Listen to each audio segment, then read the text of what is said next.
Tollywood sensational music director Thaman ఆసక్తికర వ్యాఖ్యలు చేశారు. తాజాగా జరిగిన బ్యాండ్ మేళం సినిమా టీజర్ లాంచ్ వేడుకలో కోర్ట్ ఫేమ్ హర్ష రోహన్, శ్రీదేవిల పేరు గురించి మాట్లాడుతూ ఆయన చేసిన కామెంట్స్ వైరల్ అవుతున్నాయి. ఇప్పుడు ఈ కపుల్ను చూసి మురిసిపోయిన తమన్, మీ ఇద్దరి మధ్య కెమిస్ట్రీ అదిరిపోయింది, కానీ ఆ కెమిస్ట్రీ కాస్త ఫిజిక్స్ కాకుండా చూసుకోండి అంటూ సరదాగా ఓ ఇంట్రెస్టింగ్ పంచ్ ఇస్తాడు. అయితే ఇది ఎక్కడ నెగిటివ్ మీనింగ్లోకి వెళ్ళి వైరల్ అవుతుందో అని వెంటనే రియలైజ్ అయిన తమన్ తన మాటలను సర్దుకుంటూ, నేను ఆ ఉద్దేశంతో అనలేదమ్మా, మీరిద్దరూ భవిష్యత్తులో గొడవలు పడకండి అని మాత్రమే చెబుతున్నా. మీ పేరు చూడడానికి చాలా బాగుంది, ఎప్పుడూ ఇలాగే కలిసి ఉండండి అంటూ క్లారిటీ ఇచ్చి వాతావరణాన్ని కూల్ చేశారు. అంతటితో ఆగకుండా, అసలే నేను 5వ తరగతి ఫెయిల్ అయ్యాను, నాకేం పెద్దగా తెలియదు అంటూ తనదైన స్టైల్లో అమాయకత్వం నటిస్తూ స్పీచ్ ముగించేశారు. ఈ మధ్య కొన్ని ఈవెంట్స్లో సెలబ్రిటీస్ మాట్లాడుతున్న మాటలు ఇలాగే వైరల్ అవుతున్నాయి.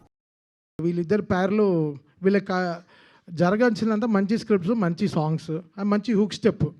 ఆ కోర్ట్ లాంటి సినిమాలో ఒక బ్యూటిఫుల్ హుక్ స్టెప్ ఆడారు. నిజంగా చెప్పారు, ఎంత బ్యూటిఫుల్గా ఉండింది వాళ్ళిద్దరిని చూడడం. మీ ఇద్దరు కెమిస్ట్రీ ఇలానే ఫిజిక్స్ అవ్వకుండా చూసుకోండి, అంటే గొడవలు రాకుండా చూసుకోండి అంటున్నా. అలా కొట్టుకోవద్దండి లైఫ్లో, బికాస్ డెఫినెట్గా you both will go long way. అరే ఎలా అనుకోకుండా, నేను చదువుకునే లేదు, నేను 5th స్టాండర్డ్ ఫెయిల్, నాకు జువాలజీ రాదు, ఏం రాదు.